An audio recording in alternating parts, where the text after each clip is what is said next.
Boa noite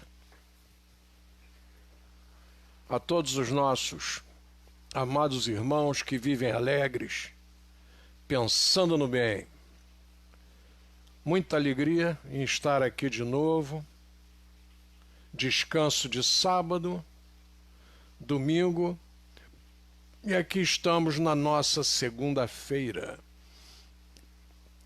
Estaremos conversando, dando continuidade aos nossos papos, né, que já fizemos, já conversamos sobre vários, e aí que estamos de novo para bater esse papo com vocês.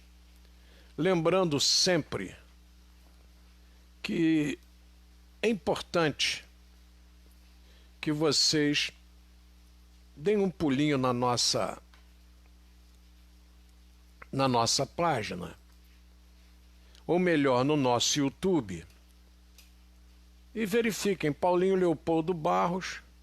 Por favor, curtam, se inscrevam. É muito importante para nós que a gente tenha essa visualização no YouTube. No Facebook, a gente, graças a Deus, tem tido uma média bem razoável de pessoas assistindo às nossas transmissões. Mas nós gostaríamos muito de vê-los também no YouTube. Por favor, estamos aí aguardando essa bondade de vocês de curtirem nossa página. Deixa eu colocar aqui efemérides do dia 5 de dezembro. Vamos ver o que aparece para nós.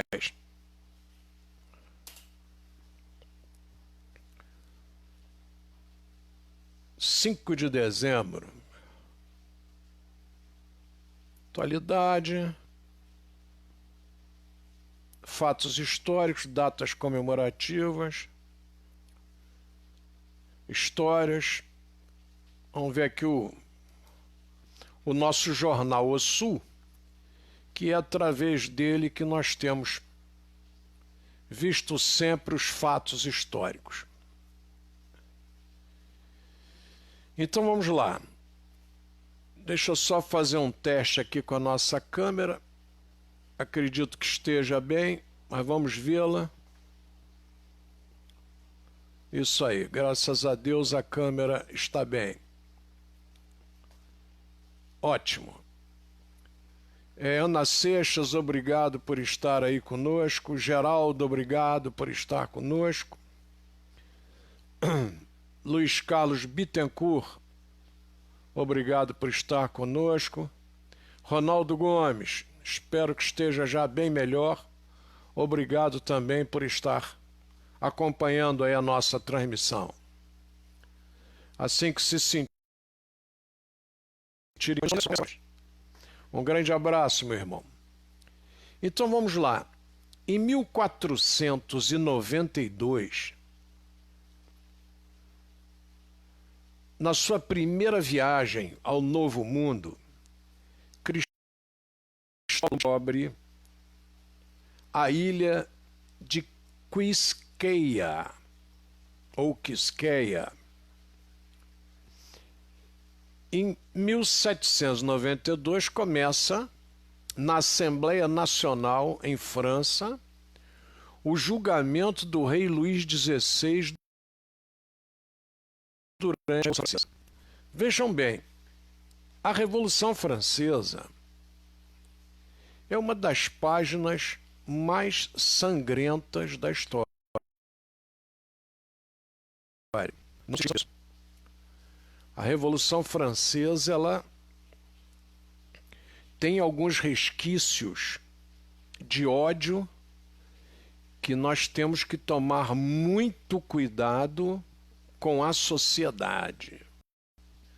A sociedade, em determinados momentos, ela vai perdendo os parâmetros e começa a se colocar com atitudes altamente radicais.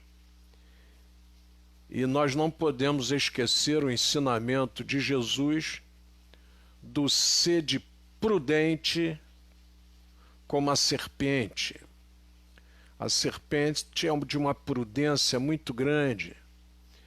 Ela não ataca se ela não estiver bem segura do que está fazendo. Então a máxima é de Jesus, dita por seus discípulos: sede prudente como as serpentes. A prudência tem que fazer parte da nossa vida. Nós não podemos abraçar causas segmentadas. Nós temos que abraçar causas que envolvam toda a sociedade. Vamos continuar com essa mania de compartimento. Enquanto a gente continuar com essa mania de compartimento,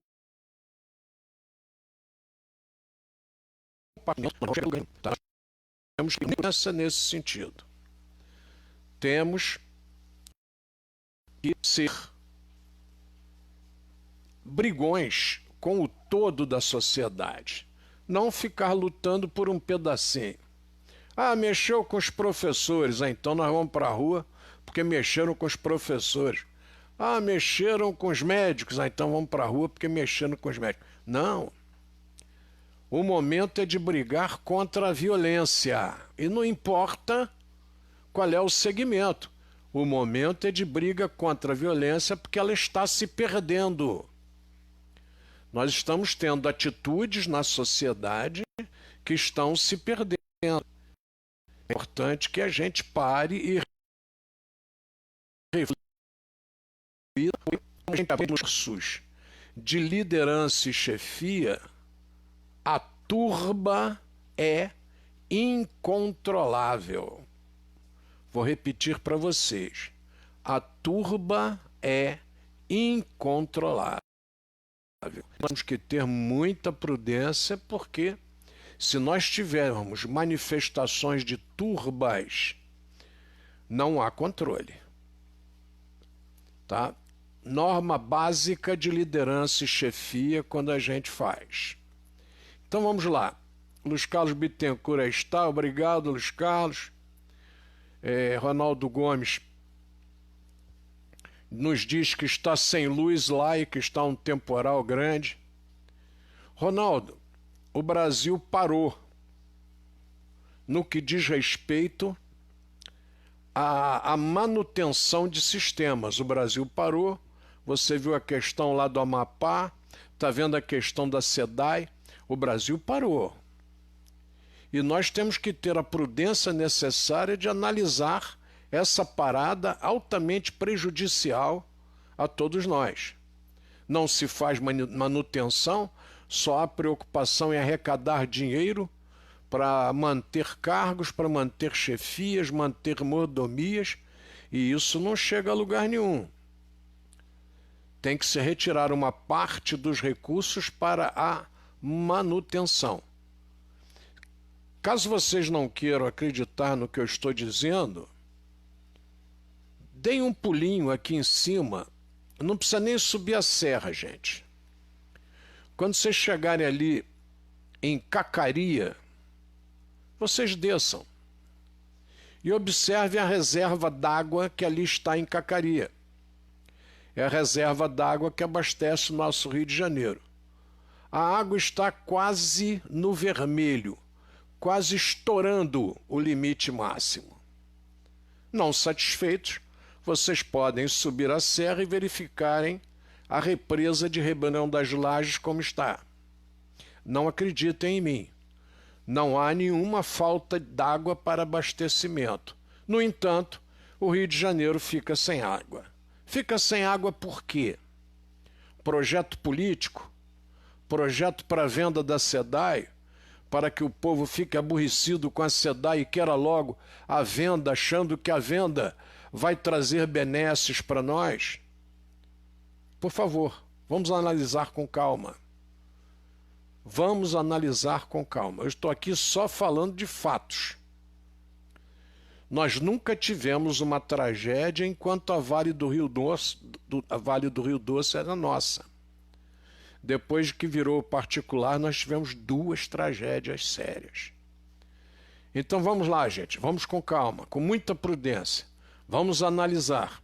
Não é discurso político partidário, é discurso de observação só. Acredito que vocês devam observar. Todos nós temos esse direito e esse dever, tá? Arthur Vidal Ferreira, um grande abraço, é uma honra tê-lo conosco. Márcia Souza, um grande abraço ao maridão e aos filhos. Rodrigo Palmieri, um grande abraço, obrigado por estar aí conosco. Zoliezer, grande Zoliezer, um abraço, Jesus abençoe. Grande Reginaldo Barbosa, o homem da Rádio Tropical. Nós, sexta-feira, almoçamos lá em Tinguá. Almoçamos 7 horas da noite, mas almoçamos. 7 horas da noite lá em Tinguá. Batemos um papo, relembramos os tempos bons de nossa cidade e vamos em frente. Vamos caminhando. Obrigado, Reginaldo, por estar aí conosco. Vamos em frente. Anderson Barcelos, grande Anderson, um grande abraço para você. Estamos juntos nesse momento difícil que todos nós estamos atravessando e a Polícia Militar também atravessando esses momentos difíceis junto com a gente. Ronaldo Gomes, aí está. Deixa eu ver quem eu não falei.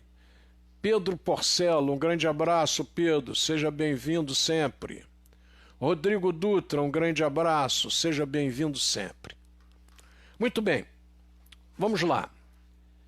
1492, nosso Cristóvão Colombo chega aqui e descobre as ilhas. A primeira ilha é a ilha de São Salvador, porque ele seria morto se não achasse terra firme. E ele acha e batiza a ilha de São Salvador. Em 1792 começa o julgamento de Luís XVI. Ora, como é, vou perguntar a vocês bem calmo, como uma população cheia de ódio contra os reis, em especial contra Maria Antonieta, que foi apelidada de a austríaca, quer dizer, o povo francês não recebeu bem o casamento de Luís XVI com Maria Antonieta, e ela ficou sempre chamada de a austríaca. Era uma composição importante para a França, o casamento de Luís XVI com Maria Antonieta da Áustria. Essa composição é feita, a Casa de Áustria fornece mulheres com caráter, com uma decisão muito grande, e Maria Antonieta nunca foi bem aceita pelo povo francês. Aí tem as piadinhas que vocês escutam, que o povo estava aqui com fome, deem bolo, deem brioche para o povo, etc., como se fosse... Não, Maria Antonieta não era ninguém que não conhecesse a situação. A Casa de Áustria sempre forneceu mulheres com pleno conhecimento das atitudes que deviam tomar. É da mesma Casa de Áustria que vem a princesa Leopoldina para casar com Dom Pedro I. E vocês veem a fibra que essa mulher apresenta aqui no Brasil. É a mesma casa, tá? É a casa de Maria Teresa de Áustria. E vocês vejam que é a mesma época, 1792, 1805, 1808, né? 1815. Vocês vejam que está muito próximo o acontecimento lá da Revolução Francesa dos fatos brasileiros. Estão intimamente ligados. E, obviamente, o julgamento de Luís XVI não tem nenhuma isenção. Ele é julgado para ser morto realmente. E é condenado à guilhotina. E ela morre antes. Vejam só. O nosso Tiradentes, na mesma linha, ainda morre antes. Quer dizer, Tiradentes, Maria Antonieta, Luís XVI são mortos na mesma época. Importante vocês observarem, na última década do século XIX, para vocês verem o ódio, como é que se fazia. Quer dizer, como no Brasil, Tiradentes disse que ele é que chefiou, ele chamou a si toda a responsabilidade, então a punição veio severa em cima dele. Por quê? Porque na Europa os tronos, os reis já estavam sendo destronados. Então Portugal tinha que dar um exemplo claro de que ia punir revoltosos. Então, a punição de Tiradentes no Brasil tem tudo a ver com a punição dos governantes em França. E esse tribunal aí que se estabelece, que é o Tribunal do Povo, gente, vocês condenavam pessoas com uma rapidez impressionante. Eu não sei se é o Fouquier-Tinville que assina 2.000 sentenças de morte em um período curtíssimo. 24, 48, 72 horas, ele manda para a guilhotina 2.000 pessoas. É um julgamento altamente idôneo, altamente sensato, você remeter para a guilhotina tanta gente. Então, muito cuidado, principalmente com o Vox Populi, Vox Dei. Voz do povo, voz de Deus. Num período de ódio, Vox Populi é ódio. E a voz de Deus não se apresenta. Tá? Muita prudência quando há muito ódio nos corações. Em 1889, na mesma data, em anos diferentes, óbvio, a família imperial brasileira chega a Lisboa após deixar o Brasil devido à proclamação da República. Então, a travessia já é mais rápida e a família imperial brasileira já chega em Portugal. Em 1908, o Brasil funda a sua Cruz Vermelha. Em 1945, desaparece aquele mistério do voo 19 na área do Triângulo das Bermudas. Em 1946, Nova York é eleita como a sede permanente das Nações Unidas. Em 1952, a poluição atmosférica causa pela primeira vez a morte de milhares de pessoas no período conhecido como Big Smoke, em Londres. Em 1962, os Estados Unidos e a Rússia chegam a um acordo sobre a utilização pacífica do espaço. Nós já falamos sobre isso lá atrás, na questão de Kennedy, querendo chegar à Lua antes dos russos. Nós já comentamos esses fatos lá atrás.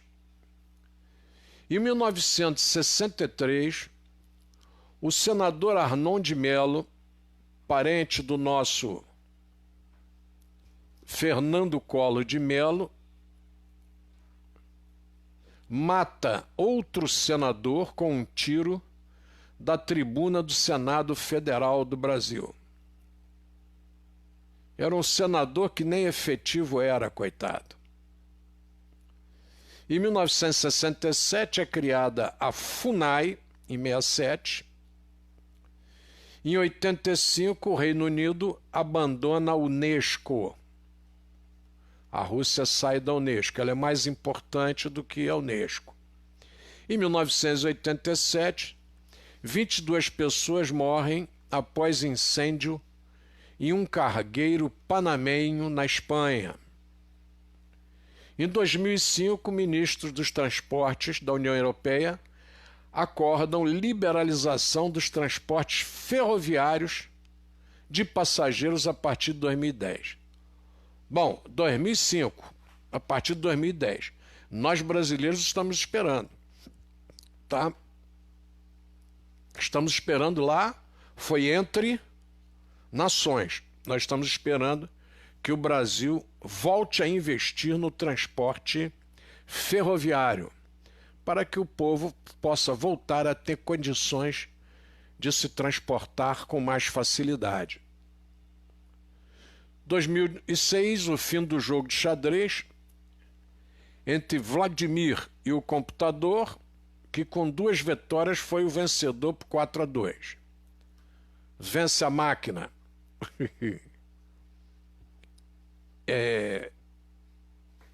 Em 2014, protesto após casos de cidadãos negros mortos por policiais atingem cidades dos Estados Unidos como Nova York, Chicago, Miami, Washington e Ferguson. 2014. Nós estamos em 2020 e vemos estes fatos se repetindo. Em 2017, o Comitê Olímpico Internacional proíbe a Rússia de competir nos Jogos Olímpicos de Inverno de 2018 por doping nos Jogos Olímpicos de 2014. Em 1901, nasce o Walt Disney, que inegavelmente marca a recreação no mundo.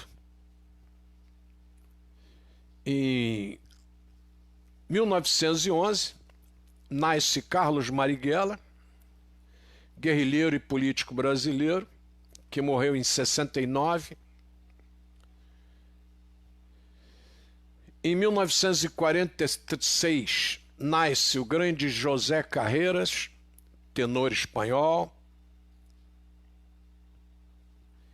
E vamos em frente com outros nascimentos. Em 1870, vamos aos falecimentos. Morre Alexandre Dumas pai, escritor francês. Nasceu em 1802 e morre em 1870. Eu sou fã de carteirinha de Alexandre Dumas.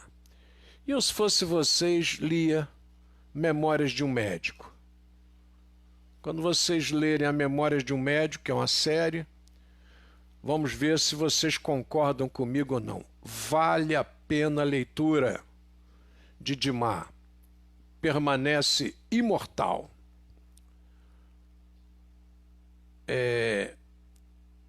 Nasce Salvador de Mendonça, diplomata brasileiro.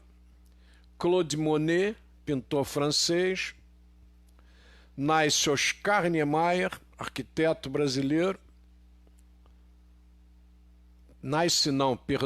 Morre Oscar Niemeyer em 2012. Em 1926 morre Claude Monet. Tá. Em 2013 morre Nelson Mandela. Tá. Então é impressionante que a gente observe essas datas, porque são pessoas que vão fazendo parte da nossa vida. Nós vamos caminhando com essas pessoas fazendo parte de nossas vidas. Elas entram em nossas casas através da pintura, através de tudo. E parece que são pessoas muito próximas. Não sabem que a gente existe, mas nós as elegemos como pessoas de destaque na nossa vida. Outro dia eu vi uma observação muito interessante sobre Maradona. Alguém dizia, não importa o que Maradona fez com a vida dele. O que importa a gente discutir é o que Maradona fez nas nossas vidas. Então, se ele nos deu alegria por jogar bem, etc., acho que a grande discussão é essa. O que ele fez com a vida dele compete a Maradona prestar contas. Não a nós sermos carrascos e condenadores. Não nos cabe. A gente tem até que perder um pouquinho essa mania. Professora Leila Marina, é uma honra tê-la conosco. Um grande abraço. Volta e meia está aí presente. Eu vou depois entrar em contato com Vossa Excelência para a gente bater um papo. Aqui, ao vivo. Luiz Arthur, grande atleta do Colégio Leopoldo, ex-aluno, um grande abraço, advogado. Prazer, Luiz Arthur, em tê-lo conosco. Tá, vamos em frente. Bom, eu queria começar agora a discutir com vocês, que já está na hora, já fiz a abertura do programa. Queria agora começar a mostrar algumas imagens para vocês. Deixa eu ver se está certinha essa primeira imagem. Vamos dar uma olhada aqui. Vejam só. Essa imagem que aí está, acho que está dando para vocês verem muito bem. Essa imagem é da ponte da estação de Nova Iguaçu. Muitos aí não devem ter pegado essa ponte, mas eu peguei. Essa ponte depois começou a ter coisas construídas ao lado. Tá, do lado direito aqui tinha a padaria Três Nações. Aquela era uma casa da linha férrea. E aí aqui entrou a padaria Três Nações. Mais para a esquerda entrou o Bar Luiz. O Bar Luiz depois foi lá para o Rio. Ficou ali na Bartolomeu Mitre. Não como Bar Luiz. Agora me fugiu o nome, daqui a pouco eu lembro.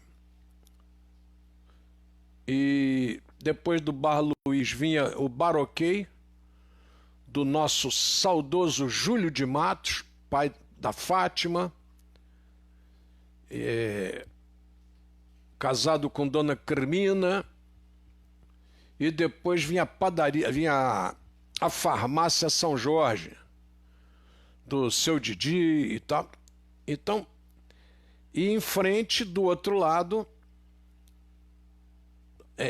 nós tínhamos mais uma padaria.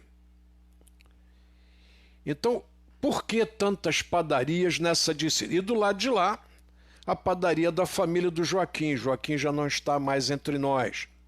Aliás, o prédio está abandonado até hoje, fechado. Vejam só que coisa interessante. O trem praticamente era o grande transporte.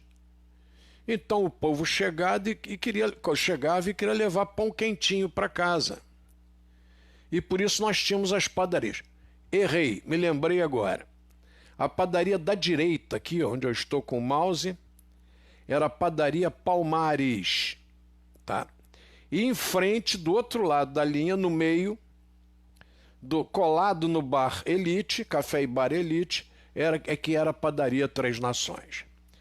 Então vocês vejam só, as padarias ficavam aí firmes e fortes, aguardando a turma chegar do tempo para comprar o pão. Então comprava ali na padaria Elite, na Palmares, na Três Nações. Com o tempo esse movimento do trem foi diminuindo. Tá? Mas é histórico. Observe que escadaria louca, né? Você tropeçava lá em cima e ia parar no meio da rua. Depois colocou-se aqui uma proteção de ferro nos últimos degraus para obrigar quem aqui chegasse a sair para o lado, não ir para frente, porque existiram atropelamentos. E nós tínhamos um amigo nosso que atravessava isso aí a cavalo. Os mais antigos devem se lembrar desse nosso amigo. Ele subia essa escadaria a cavalo, descia do outro lado a cavalo, e subia a cavalo do lado de lá e descia do lado de cá. Não precisava, porque nós tínhamos passagem de nível. Mas ele fazia isso só para a turma ficar preocupada. E o cavalo adestradíssimo fazia isso com uma desenvoltura muito grande. Histórias da nossa terrinha. Então está a nossa estação de trem de Nova Iguaçu. Essa rampa acabou, foi substituída, e hoje nós temos uma descida em rampa para a direita. Mudou-se completamente a característica. Tá? Nós temos a escada e temos a rampa à direita. São as fotos do nosso Carlos Gigante. Ele colocou essas fotos. As fotos não são dele. ele as reuniu e publicou para nós, tá? Obrigado mais uma vez ao Carlos Gigante. Essa estrada de pedras justapostas, tá? Elas terminam aquele portão que vocês estão vendo ali à frente, é o portão da Reserva Biológica do Tinguá. Tá? Então ali começa a Rebio Tinguá. A estrada está lá até hoje, a foto é antiga. Do lado esquerdo aí hoje é o sítio do pastor Marcos Monteiro. O sítio está belíssimo lá. E a partir daí começa a estradinha que não vai a Minas, tá? Ela sobe a serra e acaba lá em cima perto do Lago das Lontras. O Lago das Lontras, essa estrada termina lá em cima, nós temos outro portão e termina. Essa estrada é construída por um antepassado do Conrado Niemeyer, pelo Jacó Niemeyer, e Conrado Jacó Niemeyer, ancestral do Oscar, tanto que aquela estação de trem lá em cima, em Santana, é a estação de Conrado, em homenagem ao Niemeyer. Então hoje fica difícil para a turma nova casar o Conrado com Jacó e com Niemeyer. Acho que tinha que ter uma placa lá que elucidasse isso. Essas pedras, há quem chame de calçamento pé de moleque. Eu pessoalmente discordo, porque o calçamento pé de moleque é com aquelas pedras pequenininhas que ficam parecendo calcanhar de moleques. Então, foi assim que eu conheci em Minas Gerais, na Bahia e lá no Ceará, o calçamento pé de moleque. Aí a turma hoje deu o nome a esse calçamento de pé de moleque também, no que eu discordo. Aí a turma vem, explica e tal, mas são explicações que não são lá muito convincentes. A Catarina Verônica nos diz que ele colocou muitas fotos. Que bom! É bom que a turma pode até guardar num momento que nós não cuidamos da nossa memória. Sarinha Freitas, aí está também. Obrigado, Sarinha, por estar conosco. Deixa eu ver a próxima foto que o Carlos Gigante colocou. Essa é a frota, gente, da nossa Evanil. São lotações Mercedes-Benz. Essas lotações eram o terror do trânsito do Rio de Janeiro, que eles corriam muito. Tá? Um ônibusinho desse a diesel, ele dava aí 100, 120 fácil. O Zé Trindade, que era um brincalhão, um dos grandes comediantes brasileiros, ele costumava dizer que ele só tinha medo de duas coisas: quando estava em festas de piada de papagaio e quando se deslocava de motorista de lotação. Eram as duas coisas que ele tinha medo. Algumas lotações dessas, quando nós tivemos a Copa do Mundo aqui no Brasil, foram vistas no Rio de Janeiro. Algumas lotações dessas ainda trafegam em Cuba, ainda trafegam na Bolívia, no Paraguai. É interessante que vocês observem esses detalhes. Tá? São Mercedinhas. 29 passageiros, 31 passageiros. Aqui nós temos um mapa interessante que fala da nossa região. Sebastião Wagner Berriel está assistindo. Abraço, meu irmão. Jesus abençoe. Esse é um mapa que já aparece a questão do Rio Aguaçu. As pessoas que falam da história de Nova Iguaçu têm a mania de superestimar a questão da vila em 1833. Então tem uma turma aí que superestima. Isso nos preocupa muito, porque começa a colocar dados que não representam a realidade.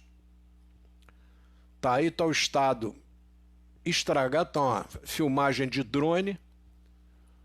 o estado estragado da nossa fazenda São Bernardino, tá? Que é de 1875, ela tem a mesma data do cemitério de Nossa Senhora do Rosário, tá? É a mesma data. Quando houve a desapropriação, ela começou a ser invadida, começou a ser depredada, e até hoje a gente não sabe direito. Eu peguei a fazenda São Bernardino assim, tá? Como ela está. Fazenda São Bernardino dessa forma aí, com o terceiro andar, inclusive, que é uma coisa rara de vocês encontrarem, porque as construções eram de 2 andares, mas São Bernardino ousou ter 3 andares. Ainda nós tínhamos essa proteçãozinha na varanda da frente. Hoje roubaram até as pedras que vinham de Portugal. Isso eu vou explicar mais para frente para vocês, que é bom que a gente explique. Tá aí. Olhem que coisa interessante. Essa escadaria descia da fazenda para o espaço que era a eira. Não acreditem em mim, consulte.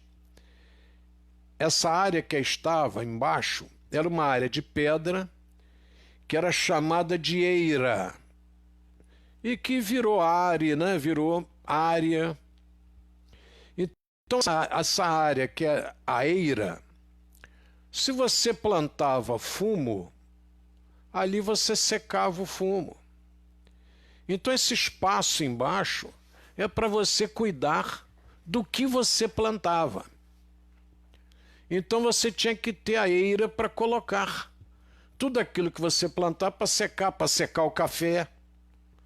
Tá? Vocês tinham que ter a eira. Se não tivesse a eira, você não tinha nada.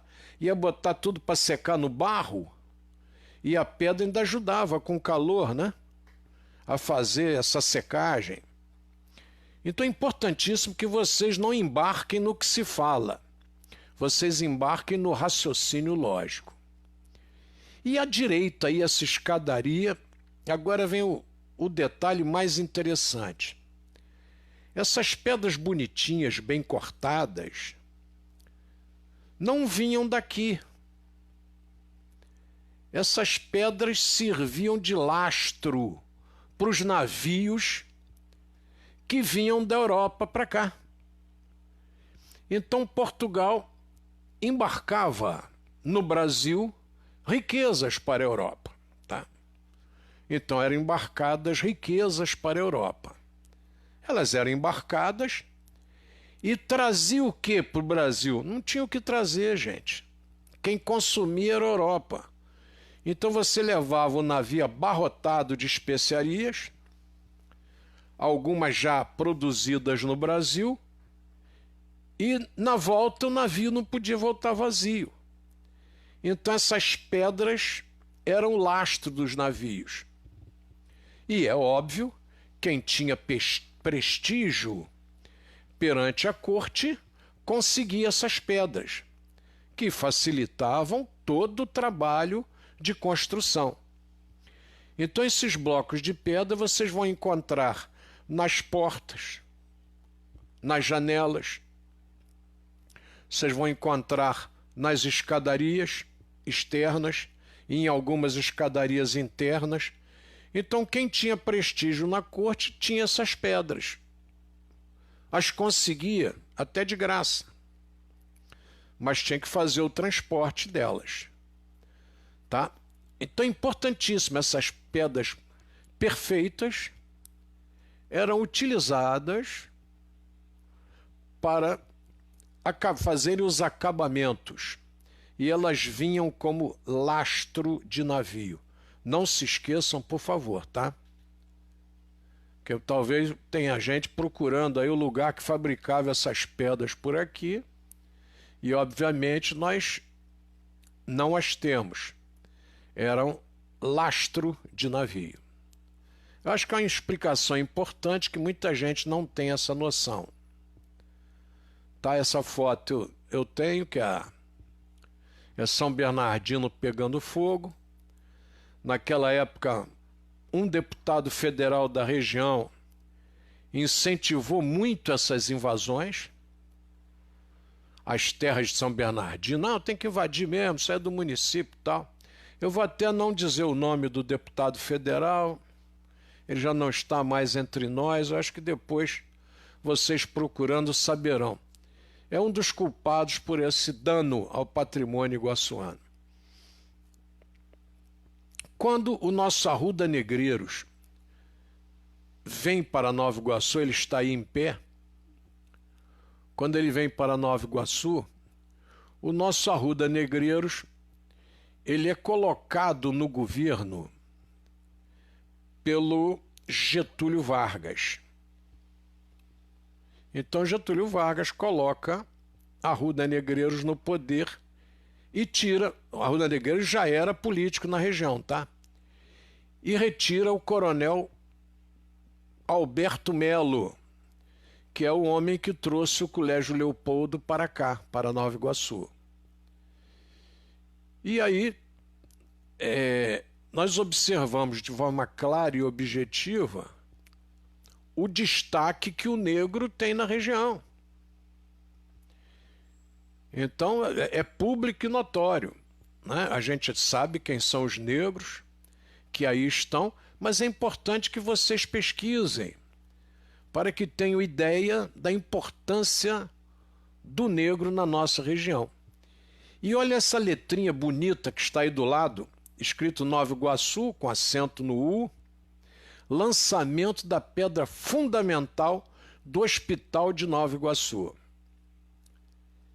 Existe uma coleção que a minha me surrupiaram, que chama-se Polyantheia, Polyanthea, com acento agudo no E. A Polyantheia é um conjunto de fotos que o nosso prefeito Sebastião Arruda Negreiros edita em 1933. Em 1933, o município faz 100 anos, porque a nossa vila de Nossa Senhora da Piedade de Iguaçu é criada em 1833. E aí está o lançamento da pedra fundamental do Hospital Iguaçu, com a presença do nosso Getúlio Vargas, do então presidente. E aproveita-se o embalo e inaugura-se a primeira rua calçada de Nova Iguaçu, que é a rua Getúlio Vargas. Antiga Rua dos Cartórios. E hoje é uma rua que ainda possui alguns cartórios, mas é uma rua hoje eminentemente comercial, do lado de lá. Essa rua era o início da Estrada de Iguaçu, tá? A Rua Getúlio Vargas. É a primeira rua de Nova Iguaçu a ser calçada. Quando vocês virem aquela pintura em cima, que aquelas letras são uma verdadeira pintura, né? Letras feitas à mão. Está ali Nova Iguaçu, inauguração da Rua Getúlio Vargas, fotos da Polyantheia, mandada editar pelo nosso prefeito Sebastião Arruda Negreiros. Está ele ali compridão também do lado direito. Tá ok? Importante que vocês visualizem, conheçam e interpretem as fotos. Bom, hoje eu não sei se o Fleura está aí. O Fleura tem estado sempre junto com a gente, com a Marilva, inclusive. E hoje que eu estou mostrando essa foto bonita aí para todos nós. Essa foto foi tirada num dia de feira, gente. E a rapaziada de Nova Iguaçu se reuniu aí, perto da caixa d'água. Aquela caixa d'água, durante muito tempo, ficou aqui em Nova Iguaçu. Se vocês pegarem foto ali dos anos 60, 70, você ainda tem aquela caixa d'água. Aquela caixa d'água era fundamental. A locomotiva era a vapor, então ela, de tanto em tanto, ela teria que parar para abastecer o seu reservatório de água, que era a água que provocava, obviamente, o vapor, junto com o calor produzido pela caldeira. E ali vocês têm a caixa d'água, que ficava mais ou menos ali em frente à rua, a antiga rua 13 de Maio, que hoje é a rua Luiz Guimarães. Tá, essa caixa d'água ficava mais ou menos ali. E aí nós temos a rapaziada de época. E aí a gente identifica muito bem alguns. Mas no meio ali, com uma cara muito simpática, está aqui o pai do Fleura, que volta e meia está assistindo aí o nosso Reflexões. Aqui eu não sei se vocês estão vendo o mouse, para mim está aparecendo muito bem. Aqui está o nosso pai do Fleura, o seu Luiz, conhecido Luiz de Carvalho, conhecido como o nosso Luiz da Elite, da padaria Elite. Com esse seu sorriso franco, era um indivíduo fabuloso, brincalhão, alegre. Que Jesus o abençoe, ilumine e guarde. Tá? Essa aí é a turma num domingo de feira. Lá nos fundos, vocês podem observar, é um período que ainda nós temos a plantação de pés de laranja no morro, lá no Morro do Gaspar, que é o morro que está ao fundo, tá? Então vocês têm uma visão perfeita da rapaziada de época. Como eu vou passando sem programar, outras pessoas que aí estão, a gente oportunamente colocará o nome dessa turma aí para facilitar, né, a identificação de todos. Tá ok, excelências? Aí está a história da nossa terrinha, que a gente tem que aprender. Uma nação que não conhece sua história corre risco sério de não ter noção do seu futuro, tá? Aí está Eliana Cardoso. Obrigado, Eliana, por estar aqui conosco. Um grande abraço. Tô com saudade de Guapimirim, hein? Qualquer dia eu vou tomar aquele cafezinho e fazer aquele lanche. Muita saudade aí desse paraíso. Um grande abraço. Regina Felício, aí está. Grande abraço, Regina. Sobrinha do nosso inesquecível Francisco da Conceição Napolitano, o nosso querido Chiquinho, amigo ímpar da casa de Leopoldo Machado. Quando vocês olharem aquela foto, que hoje está cercada aqui por uns andaimes, é exatamente essa torre. E vocês observem, por favor, que todas as torres de nossa região não batem com o templo, porque todas elas foram em algum momento abandonadas e destruídas. A Vila de Iguaçu é um negócio interessante. A Vila de Nossa Senhora da Piedade de Iguaçu é uma discussão anormal, porque até os vestígios da vila são difíceis de serem encontrados. Conseguiram destruir até os vestígios. Tem lugar lá que eles cercaram as ruas de pedra, áreas públicas e tal. Há quem diga que foi até bom que cercassem, porque mantiveram, mas, por outro lado, quando a gente quer fazer história com a turma da região, a gente não possui nenhum guia prático para fazer esse caminho. Aí está a igreja de Nossa Senhora da Piedade de Iguaçu, que Nossa Senhora da Piedade é retratada por aquela estátua Pietà de Michelangelo, não é? Que é Maria com Jesus já morto nos seus braços, pedindo piedade, né? Tem de piedade. Aquela imagem é a imagem de Pietà. E a igreja de Nossa Senhora da Piedade representa exatamente isso. Esse templo foi todo destruído, foi todo demolido. Se vocês olharem o chão, não tem nem vestígio. É assustador como se demoliu vestígios da nossa história em Iguaçu Velha. Tá, está a igreja de Nossa Senhora da Piedade de Iguaçu. Olhem só o que eu falava. Olhem, olhem que coisa interessante. Eu dizia a vocês o quê? Que todas as igrejas de nossa região foram destruídas e depois foram reconstruídas. Isso aí é uma prova típica. Olhem a torre à direita e olhem a igreja. O que essa torre, olhem a cúpula da torre, o que ela tem em comum com o teto da igreja? São duas obras totalmente... Parece que pegaram a torre de uma igreja e colaram em outra. Tá? Então é muito importante que vocês olhem sempre esses detalhes, porque essa região teve as igrejas destruídas mais de uma vez. Tá? Então é interessantíssimo que vocês observem esses detalhes. Tá? É interessantíssimo como as igrejas são modificadas a cada momento.